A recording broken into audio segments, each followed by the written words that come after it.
gawaing bahay. Lagi kitang tinuturuan, lagi mo namang binabaliwala.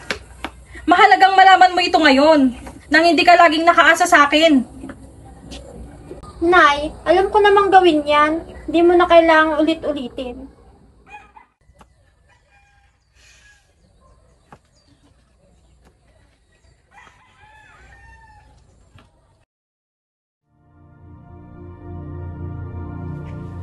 Tinang, anak.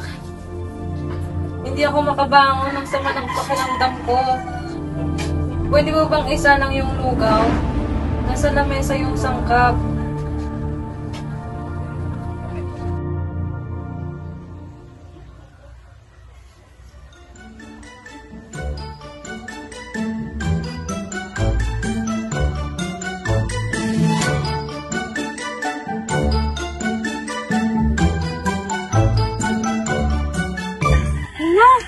Yung lugaw!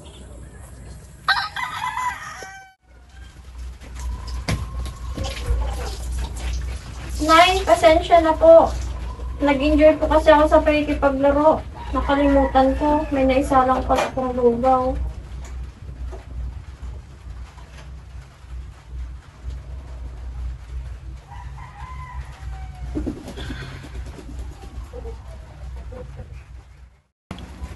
Anak, hindi mo dapat iniiwan ang nakasalang. Pwede yung mag-cause ng sunog kapag nababayaan. Sa susunod, anak, gawin mo muna yung pinapagawa ko bago ka makipaglaro. Di bale, hindi kita papalampasin ko to ngayon. Hindi kita papagalitan dahil nagawa mo naman yung inuutos ko. Nay! Saan ba yung sandok? Pati kawali hindi ko mahanap. Di tuloy ako makapagluto.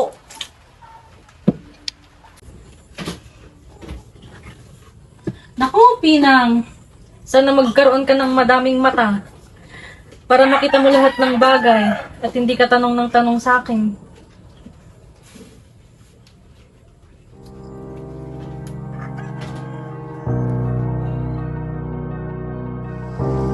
Saan na kayong batang yun?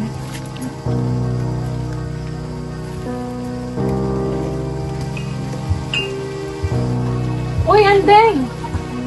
Oh, Mare. Baka sakaling nakita mo si Pinang. Hindi pa kasi siya umuwi mo na kanina eh. Di ba lagi sila naglalaro ng anak mo? Nako, Aling Rosa, wala ho siya doon. Sa katunayan, inaantay nga rin ho siya ng anak ko at may usapan silang maglalaro mamaya. Hindi ho ba siya nagpaalam sa inyo? Sabihan ko kasi siya kanina eh. Dinamdam niya siguro, kaya ayun, umalis. Di bali, maraming salamat, Andeng. Sige, Aling Rosa, mauuna na ako.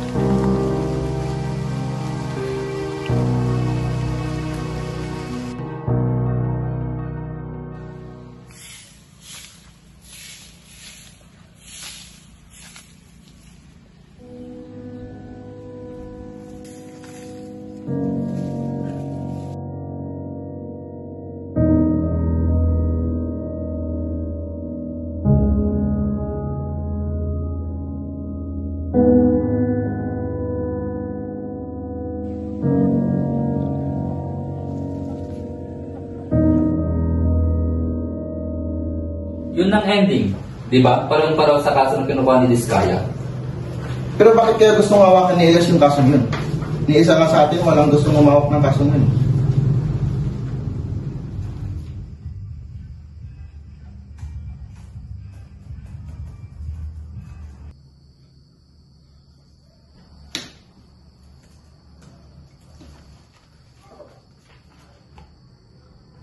Wala pa ding lead.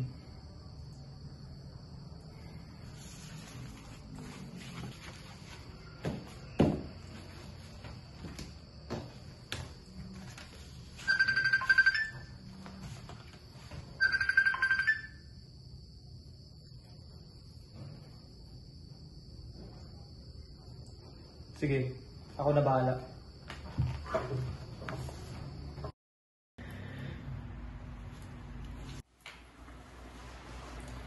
Kung babalikan ho natin yung mga araw na nawala si Penny, ano po yung huli niyong naalala? Nagkasagutan kami dati, Ihong. Maliit lang sana na bagay, gaya ng gawaing bahay. Pero ewan ko, parang ang bigat-bigat palagi sa kanya, laging malalim ang iniisip. Sabi ko nga noon, baka siguro kaya siya nagkakaganon dahil mag-iisang buwan pa lang na namatay yung papa niya. Sa katunayan, si Penny ay anak ng asawa ko sa iba. Kaya nung kinuha ni Fidel si Penny sa nanay niya, ewan ko kung paano ko na siya pakikisamahan.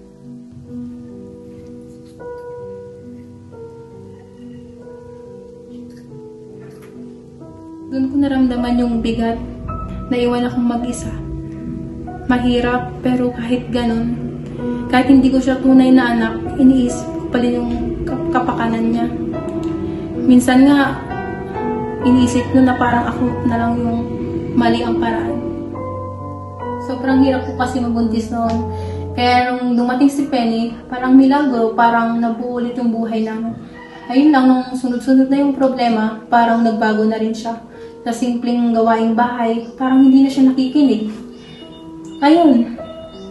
Kaya nung pagkatapos ng sigawan namin, ayun, umalis na siya. So, hindi na siya bumalik? Hindi na. Ang masakit pa, hindi ko alam kung buhay pa siya o hindi. Sana kung asan man siya, sana mapatawad niya ako. So, hindi na siya bumalik?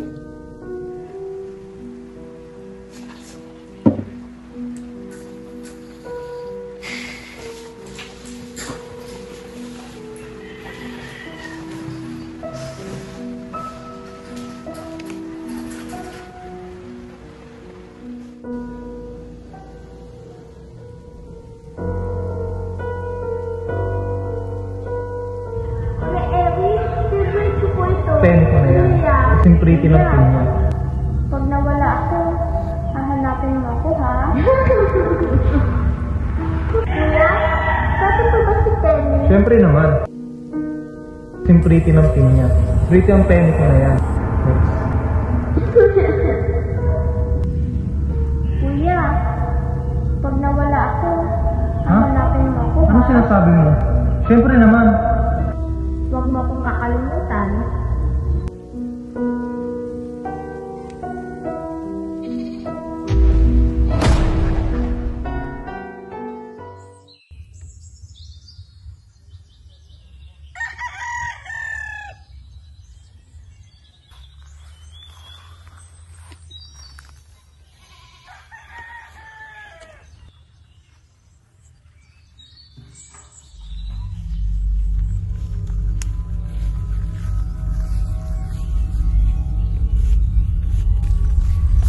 Ah, ano to?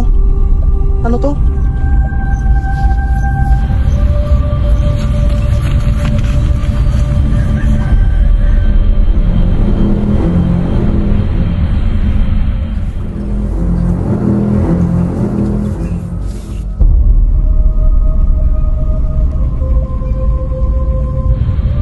Banda nakita na magsasaka yung bangkay? Doon, habang inalugad namin ang ibang parte ng taniman, may nakita pa kaming dalawang bangkay na naagnas.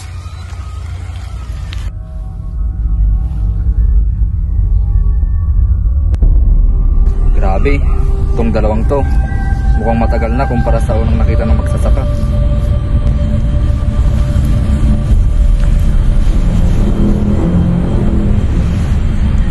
Dalhin na sa morgue to ng mga autopsy at malaman kung ano mga nangyari sa kanila.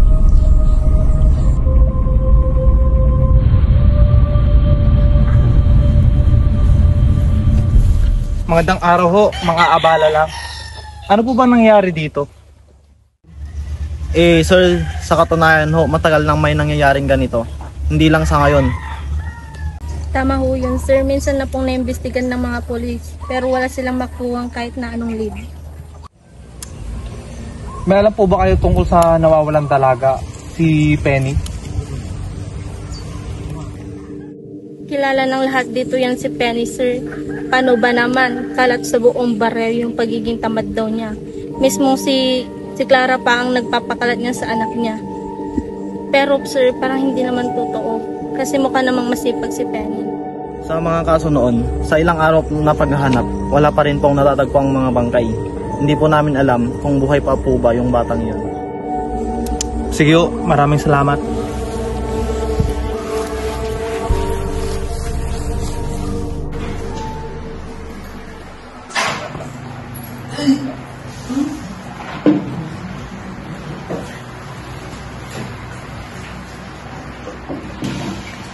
So, kamusta naman po kayo dito?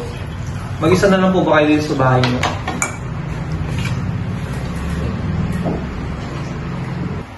Okay lang naman po. Kapag may pananalig ka sa Diyos, hindi ka tunay na nag-iisa. Sa bahay. Ako pala, nakausap ko po yung ilan sa mga kapitbahay niyo. Kalat din po pala dito sa barangay niyo na talagang tamad si Penny. Sa inyo na rin po nanggaling. Naku, iho. May mga tao talagang ganyan na may masasabi. Lalo na kapag napagpasapasahan na yung kwento. Di ba nga yung sinasabi ko sa'yo nung una pa, na si Penny talaga yung naging rebelde at naging suwail matapos nang mamatay yung papa niya. Halika nga dito! Halika nga dito! Ma! Anak ko po! Hanggang kaya ka ba magmamatigas? Ha? Pinagbibigyan na kita! Ngayon ko lang kailangan yung tulong mo kasi malaki yung tiyan ko. Nag-iisip ka ba? Gusto mo talagang maghap... Ma! Tigil mo na please! Hindi pa ba sapat yung nangyari kay Papa? Namatay siya! Dahil sa mga kagagawa niyo! Lahat! Nasaktan siya sa mga nakita niya! Hindi niya kinaya, Ma!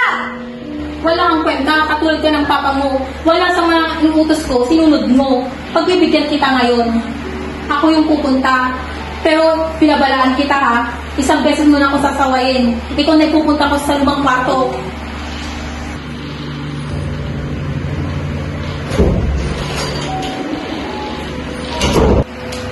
Hindi ako suwain.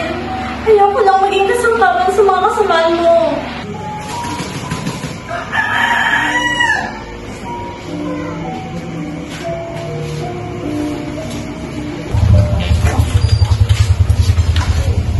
Ano pong nangyari? Saan po kayo nagmamadali?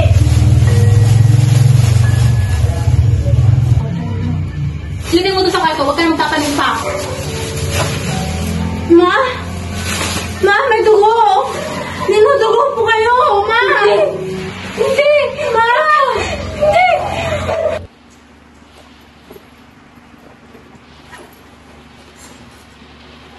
Sir, kanina ko pa napapansin. Ang ganda-ganda ng mga mata mo. Alam niyo po, kayo lang po yung nakapagsabi sa akin na. Sige po, una na po muna ako. Yung ingat ka, parang ka naman kasi sa mga tao. Sige po.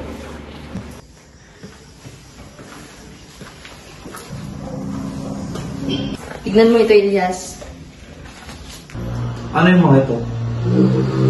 Mga kaso ng mga biktima na tinanggalan ng mata at iniwan na lang.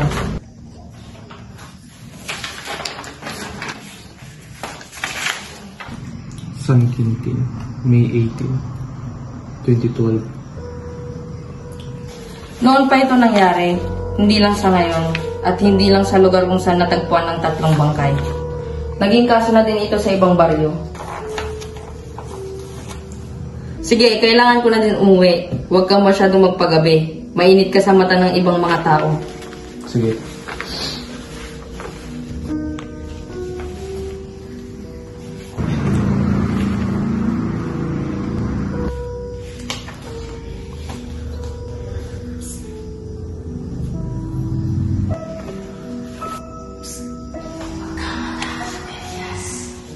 Sino yan? Huwag kayong mambulabog dito.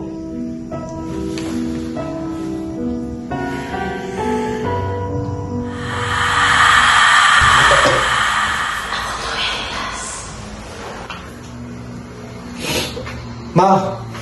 Iwan mo na ako, Ma!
Ma! Ma! Tigilan mo na ako, Ma!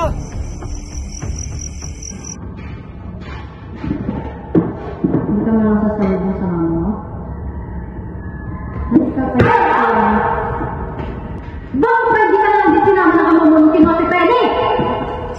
Nag-iwan ka talaga sa mga konsiderita! Bakit ayaw mo ba akong tigilan?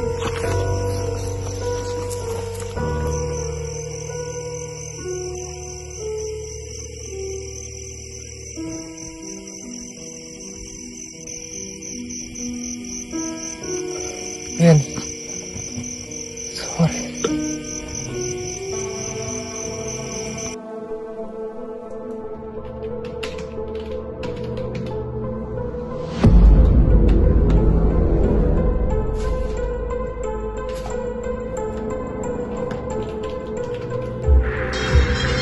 Isang pulis ang natagpuang patay kagabi sa Kakahuyan. Ayon sa investigasyon, siya ay si Senior Inspector Elias Vizcaya. Nakita di umano itong nakaratay sa dulo ng isang bangin, duguan at wala ng buhay. Agad namang rumisponde ang mga pulis at ngayon nag-iimbestiga na. Sa pag-alamang nandito siya upang imbestigahan ang isang kaso na matagal nang hindi nare-resolba.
Lakas loob akong sabihin sa'yo. Hindi ko na mababawi to. Hindi na kita maibabalik.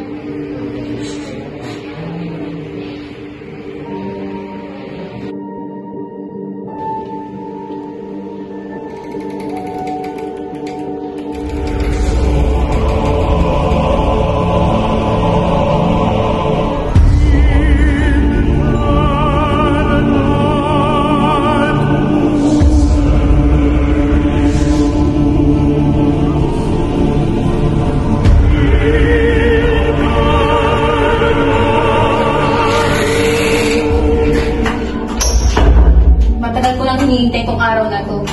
Nadadalawin mo ko ulit. Namiss mo ba ang mama? Penny? O dapat ba Freddy?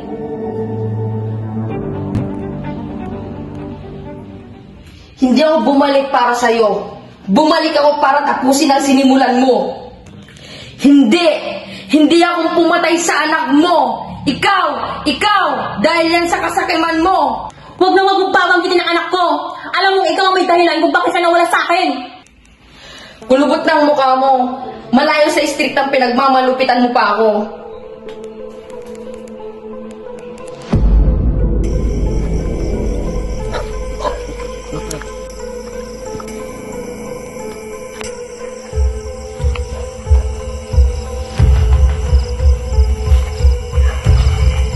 Ma!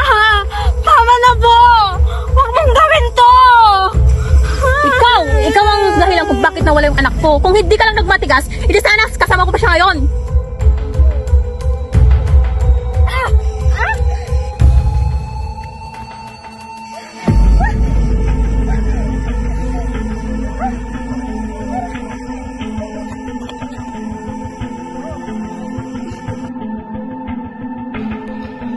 Hindi akong pumatay sa anak mo. Ikaw ang dahilan dahil yan sa kasakiman mo.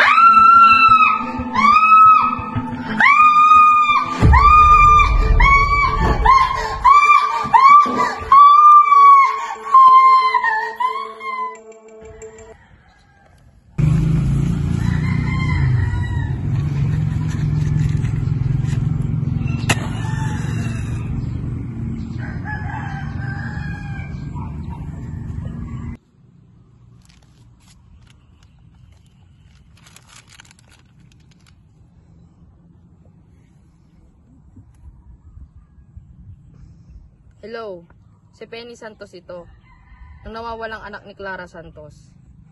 15 taon nang nakalipas. Gusto kong i-report ang tungkol sa kaso ng mga namatay na walang mga mata. Puntahan niyo ang bahay ni Clara Santos. Doon niyo mahanap ang sagot.